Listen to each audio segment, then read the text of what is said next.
امریکہ نے بحیرہ عرب میں جنگی بیڑے کی جانب بڑھنے والا ایرانی ڈرون مار گرایا۔ برطانوی خبر رساں ایجنسی رائٹرز کے مطابق امریکی فوجی نے کہا کہ اس نے ایرانی ڈرون جارحانہ انداز میں ابراہم لنکن بیڑے کی جانب بڑھ رہا تھا، جس کے عزائم غیر واضح تھے۔ بیان میں کہا گیا کہ امریکہ کے F-35 طیارے نے ایرانی ڈرون شاہد 139 کو اپنے دفاع میں ٹارگٹ کیا۔ امریکی سینٹرل کمانڈ کے ترجمان کیپٹن ٹم ہاکنز نے کہا کہ اقدام کا مقصد بحری بیڑے پر موجود طیاروں اور عملے کے ارکان کا تحفظ تھا۔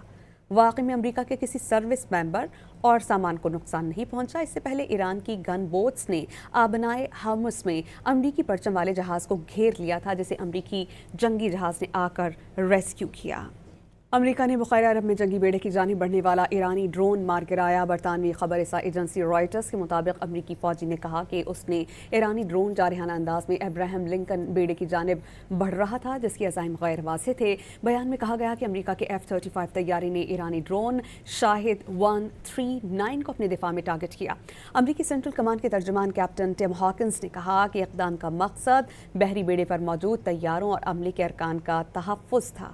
واقعے میں امریکہ کے کسی سروس ممبر اور سامان کو نقصان نہیں پہنچا۔ اس سے پہلے ایران کی گن بوٹس نے آبنائے ہرمز میں امریکی پرچم والے جہاز کو گھیر لیا تھا، جسے امریکی جنگی جہاز نے آ کر ریسکیو کیا۔